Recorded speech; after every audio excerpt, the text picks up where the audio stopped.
Time first correct பண்ணீங்கனாலே இது போதுமானது. இது போக அந்த டைமில் நீங்கள் என்ன சாப்பிட்றோங்கிறது செகண்டரி. அந்த டைமில் நான் சாப்பிட்றேன், பட் நான் என்ன சாப்பிட்றேன், ஆயிலி ஃபுட்டாக சாப்பிட்றேன்னா, ஃபேட்டி ஃபுட்டாக சாப்பிட்றேன்னா, இதெல்லாம் சாப்பிட்றீங்க அப்படின்னா கண்டிப்பாக கேஸ் ஃபார்ம் ஆக தான் செய்யும். ஸோ முடிஞ்ச வரைக்கும் அந்த டைமில் ஹெல்த்தியாக சாப்பிடுங்க. என்ன சாப்பிடணும்னு பார்த்தீங்கன்னா, ஃப்ரெஷ் ஃப்ரூட்ஸ் அண்ட் வெஜிடபிள்ஸ் அதிகமாக நீங்கள் எடுத்துக்கணும். இதோட போர்ஷன் தான் அதிகமாக எடுத்துக்கணும்.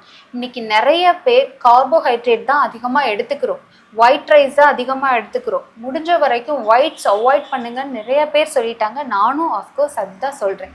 முடிஞ்ச வரைக்கும் ஒயிட்ஸ் அவாய்ட் பண்ணிக்கோங்க. ஒயிட்ஸ் அப்படிங்கிறப்போ ரைஸ் ஐட்டம், சுகர், மைதா, ரீஃபைன்ட் ஐட்டம்ஸ் இது எல்லாத்தையும் நீங்கள் அவாய்ட் பண்ணீங்க அப்படின்னா உங்களோட டைஜஷன் நல்லாவே இருக்கும், நல்லாவே இம்ப்ரூவ் ஆகும்.